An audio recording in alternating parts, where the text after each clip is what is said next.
Students, अगर मैं आपसे पूछता हूँ कि हमारी बॉडी का सबसे इम्पोर्टेंट पार्ट कौन सा है, that part is our brain. और ब्रेन के फंक्शंस, ब्रेन की एनाटॉमी, ब्रेन की फिजियोलॉजी, स्पाइनल कॉर्ड और ब्रेन से रिलेटेड सारी की सारी डिसऑर्डर्स हमने स्टडी करनी है इसी चैप्टर में। And the name of the chapter is nervous coordination. लेकिन स्टूडेंट, नर्वस कोऑर्डिनेशन पढ़ने से पहले हम कुछ बेसिक टर्म्स पढ़ते हैं। हमारे पास दो ऑप्शन है, या तो हम डायरेक्टली हम नर्वस सिस्टम स्टार्ट कर दें, या तो फिर हम इजी टू डिफिकल्ट मूव करके फिर हम अपनी स्टडी को क्या कर लें, ज़रा इजी कर लें, समझने वाले ना। हम डायरेक्टली ऐसा भी कर सकते हैं कि हम डायरेक्ट ब्रेन स्टार्ट कर दें, लेकिन वो हमारे लिए समझना ज़रा डिफिकल्ट हो जाएगा। तो ये बेसिक टर्म्स पे हमारी अगर अच्छी कमांड होगी तो फिर आगे पढ़ना, जो डिफिकल्ट टॉपिक्स भी हैं उनको पढ़ना भी बहुत ज़्यादा ईजी हो जाएगा। ठीक है स्टूडेंट, तो चलें स्टार्ट करते हैं स्टूडेंट। कुछ बेसिक टर्म्स। पहली टर्म है, first term is stimulus. Stimulus student, what is the meaning of stimulus?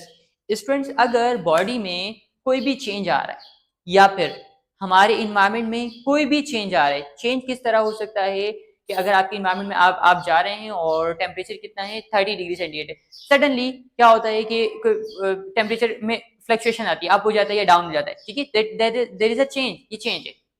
ठीक है, तो एक्सटर्नल एनवायरनमेंट में कोई भी चेंज आ रहा है, या आपको अगर कोई आवाज अगर आपको आती है, ठीक है, तो ये भी क्या आपकी एनवायरनमेंट में एक चेंज है। अगर आपको आपकी एनवायरनमेंट में कोई और चीज डिटेक्ट होती है तो वो भी क्या है, चेंज है। या तो स्टूडेंट ये एक्सटर्नल एनवायरनमेंट में चेंज आ सकता है, या फिर ये कहां पर आ सकता है, आपकी बॉडी में चेंज आ सकता है। फॉर एग्जांपल पेन, थर्स्ट, प्यास, ठीक है, भूख, और ठीक है, ये सारी चीजें इसमें आई इंटरनल।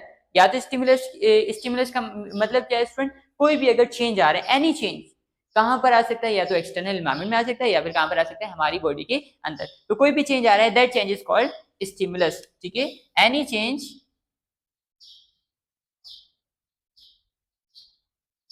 In the environment.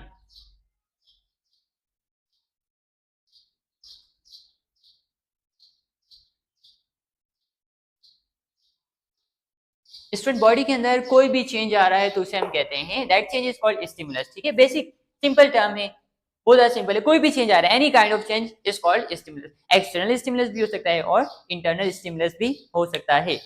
और student, next term are receptors.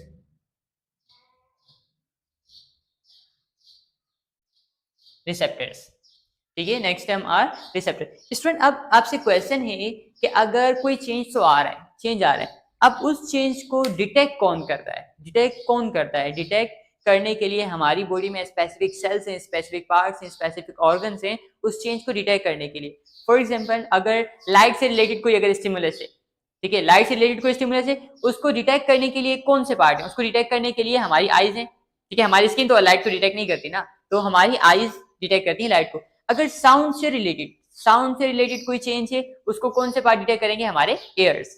Smell से रिलेटेड है तो उसको कौन डिटेक्ट करेगी? हमारी नोज। अगर टेस्ट से रिलेटेड है तो उसको कौन डिटेक्ट करती है? हमारी टंग।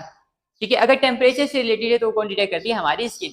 ठीक है, तो वो सारे पार्ट जो क्या करते हैं, किसी भी स्टिमुलस को डिटेक्ट करते हैं, these parts are called receptors. ठीक है, these parts are called receptor. तो रिसेप्टर क्या है? हमारी बॉडी के सेल्स, स्पेसिफिक सेल्स या फिर स्पेसिफिक ऑर्गन्स जो क्या करते हैं, डिटेक्ट करते हैं किसी भी स्टिमुलस को। ठीक है, स्टिमुलस तो है, कोई ना कोई चेंज आ रहा है, लेकिन उस चेंज को डिटेक्ट कौन कर रहे हैं? रिसेप्टर्स डिटेक्ट कर रहे हैं। ठीक है स्टूडेंट, तो रिसेप्टर्स क्या है? सेल्स या फिर ऑर्गन्स दैट डिटेक्ट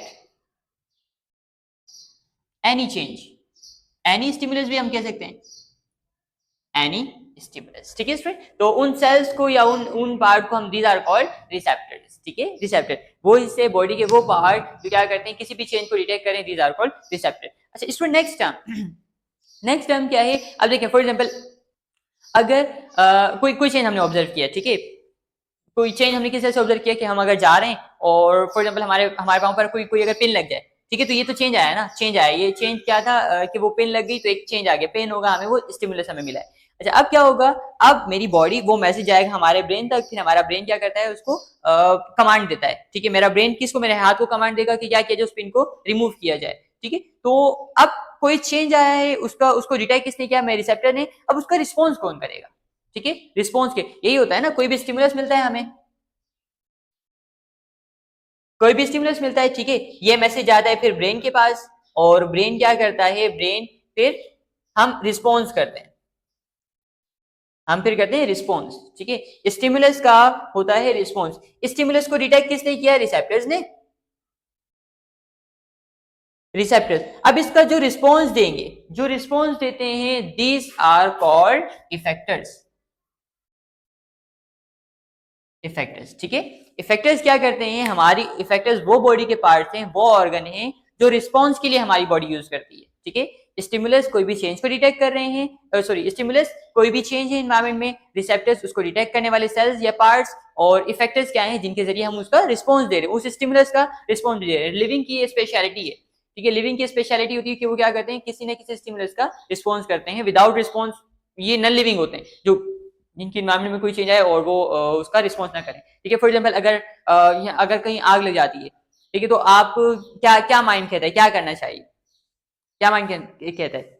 तो स्टूडेंट वहां पर क्या मेरा तो अगर पर्सनली मैं वहां पर हुआ तो मैं तो वहां से गायब हो जाऊंगा, ठीक है। तो यही करना भी यही चाहिए। वजह क्या है? लिविंग की तो स्पेशलिटी होती है ना, कि वो क्या कहते हैं, एक जगह से वो स्टिमुलस अगर फायदेमंद है तो उस स्टिमुलस की तरफ जाएंगे, और अगर स्टिमुलस नुकसान दे तो फिर उस स्टिमुलस से अवे होते हैं, दूर होते हैं, ठीक है। तो लिविंग की स्पेशलिटी है। तो अगर कोई आग लग जाए तो हम क्या करेंगे? यहाँ से हम दूर चले जाएंगे, ठीक है। तो उस स्टिमुलस को डिटेक्ट कौन करेगी? मेरी स्किन डिटेक्ट करेगी, मेरी आइज डिटेक्ट करेंगी, और मेरी लेग्स क्या करेंगे? उसका रिस्पॉन्स देंगे और हम चले जाएंगे यहाँ से, ठीक है। तो ये पूरा सर्कल है। स्टूडेंट थर्ड, तो इफेक्टर्स कौन से ऑर्गन है? Effectors, student effectors are organs that causes response। तो रिस्पॉन्स को जनरेट करने के लिए, स्टूडेंट रिस्पॉन्स को जनरेट करने के लिए जो पार्ट्स होते हैं, these parts are our effectors, ठीक है, इफेक्टर। अब स्टूडेंट नेक्स्ट टर्म है, अब ऐसे से हम टॉपिक की तरफ और ज्यादा मतलब हम हमें ये इन नाम के इनकी टर्म्स भी बता रहे। स्टूडेंट देखिए, रिसेप्टर से अच्छा, एक क्वेश्चन है स्टूडेंट, क्या एक क्वेश्चन है, लाजमी इस पर सोचना है कि क्या ये पॉसिबल है कि रिसेप्टर और इफेक्टर एक ही ऑर्गन दोनों काम कर रहा हो, रिसेप्टर्स का काम भी कर रहा हो और इफेक्टर्स का काम भी कर रहा हो? क्या पॉसिबल है या नहीं पॉसिबल है? मतलब एक ही बॉडी का ऑर्गन होगा, वो एज ए रिसेप्टर भी वर्क कर रहा होगा और एज ए इफेक्टर भी, यानी कि वो चेंज को डिटेक्ट भी कर रहा होगा और उसका रिस्पॉन्स भी कर रहा होगा। क्या पॉसिबल हो सकता है? सोचिए, पॉसिबल होगा नहीं होगा? स्टूडेंट ये पॉसिबल एक एग्जांपल से समझते हैं। अगर हम क्या करते हैं, A for example boiling water है, हम बाय मिस्टेक या जानबूझ के भी हम क्या करते हैं, उसमें फिंगर डिप करते हैं। अगर हम उसमें फिंगर डिप कर रहे हैं तो हमारी बॉडी क्या इस हाई टेम्परेचर को कौन डिटेक्ट करेगा? मेरी फिंगर ने उसको डिटेक्ट किया। अब फिंगर ने उसको चेंज को डिटेक्ट किया, अब मेरा ब्रेन मैसेज भी किसको देगा? इसी फिंगर को देगा कि इस फिंगर को क्या किया जाए? आउट किया जाए, ठीक है। तो एज अ रिसेप्टर भी इसी ने ही वर्क किया और रिस्पॉन्स भी किसने किया? इसी ने ही किया। तो रिसेप्टर और कुछ कंडीशन में रिसेप्टर और इफेक्टर एक ही ऑर्गन भी हो सकते हैं, यानी कि एक ही ऑर्गन होगा जो एज अ रिसेप्टर भी वर्क कर रहा होगा और एज अ इफेक्टर भी वर्क कर रहा होगा, ठीक है। इसमें नेक्स्ट टर्म इज कोऑर्डिनेशन।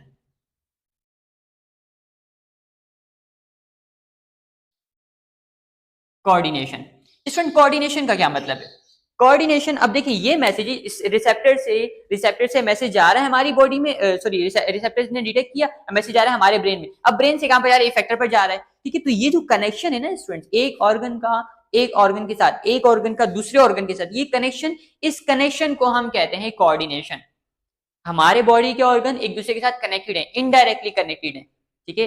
तो इस कनेक्शन को हम कहते हैं, this connection is called coordination. Connection, इसमें मैं सिंपली यहां पर क्या लिख रहा हूं कि कनेक्शन विद इन ऑर्गन्स। तो हमारे ऑर्गन्स के दरमियान में जो कनेक्शन है, this connection is called coordination. अब स्टूडेंट ये जो कनेक्शन है, जो मैसेजेस जा रहे हैं ना, स्टिमुलस फॉर एग्जांपल रिसेप्टर से मैसेज जा रहे हैं ब्रेन के पास, ब्रेन से मैसेज जा रहे हैं इफेक्टर के पास, तो ये जो मैसेजेस की जो मूवमेंट है, मतलब एक जगह दूसरी जगह पर जा रहे हैं, यहाँ से फिर इफेक्टर पर जा रहे हैं।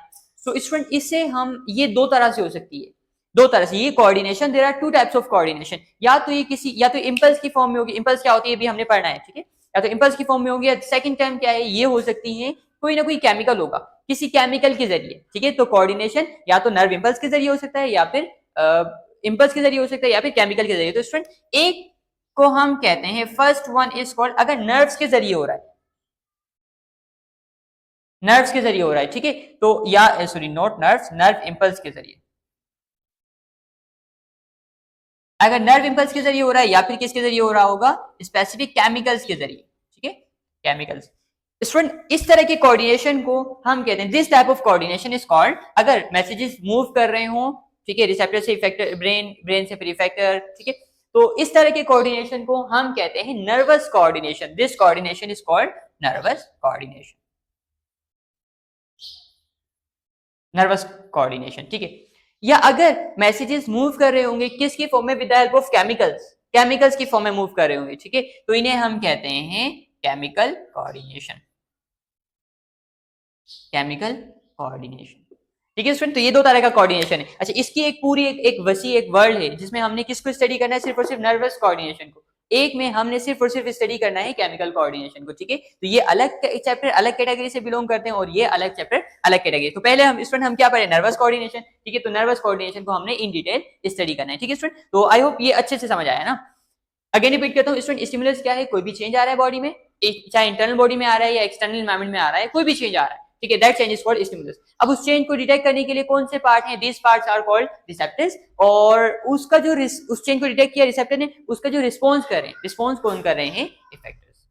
और कोऑर्डिनेशन, कोऑर्डिनेशन क्या है कि मैसेजेस का एक जगह से दूसरी जगह पर जाना, यहाँ से फिर किसी और पार्ट पर जाना, ठीक है। देखिए हमारे ऑर्गन का जो कनेक्शन है, इस कनेक्शन को हम कहते हैं कोऑर्डिनेशन। कितनी फॉर्म में हो सकता है, दो फॉर्म में हो सकता है। या तो ये होगा इम्पल्स की फॉर्म में, ठीक है। वैसे इम्पल्स क्या होती है आप सिंपली याद रखें, एक कह सकते हैं, ठीक है, एक हद तक हम कह सकते हैं कि करंट प्रोड्यूस होता है बहुत माइन्यूट क्वांटिटी में, ठीक है, बहुत माइन्यूट माइनर क्वांटिटी, ठीक है। ये हमारा टॉपिक इसी चैप्टर का है। तो अगर इम्पल्स की फॉर्म में हो रहा है तो उसे हम कहते हैं नर्वस कोऑर्डिनेशन, और अगर केमिकल्स की फॉर्म में हो रहा है तो उसे हम कहते हैं केमिकल कोऑर्डिनेशन। तो ये हमारे अलग अलग अलग पूरे चैप्टर, नर्वस कोऑर्डिनेशन अलग चैप्टर है और केमिकल कोऑर्डिनेशन अलग चैप्टर है, ठीक है स्टूडेंट्स।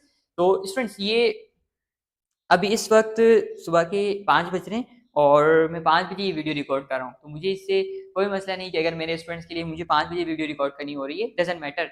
बस मैं इस टाइम पे आधी दुनिया ऐसी होगी जो सो रही होगी, ठीक है, और आधी दुनिया ऐसी है जो सो रही है, लेकिन हम एफर्ट्स कर रहे हैं, ठीक है, पढ़ने वाले भी और पढ़ाने वाले भी। तो मुझे तो इसकी बड़ी खुशी है कि हमारे जिम्मे वो काम है जो हम मतलब या तो सोया जा सकता है या तो फिर बहुत जिंदगी बदलने वाला काम किया जा सकता है। मैंने ये चूज किया कि हम जिंदगी बदलने वाला काम करेंगे, ठीक है। तो खैर स्टूडेंट, कंट्रीब्यूशन आपका भी होगा और बहुत सारा कंट्रीब्यूशन आपके टीचर्स का भी, ठीक है। तो ये फायदे, इतनी सारी एफर्ट्स उसी वक्त ही फायदेमंद हो सकती हैं जब ये सब चीजें आपके माइंड में आ जाए अच्छे से, ठीक है। और ऐसा नहीं होता कि हम डायरेक्टली थर्ड स्टेप पर जंप कर लें, one by one gradually gradually. तो आज हमने बेसिक टर्म्स पढ़ी, नेक्स्ट में हम पढ़ेंगे कि हम इससे इससे ऊपर की ब्रेन स्टार्ट करेंगे, ठीक है, स्पाइनल कॉर्ड, इससे रिलेटेड डिसऑर्डर्स को स्टडी करेंगे, ठीक है स्टूडेंट्स।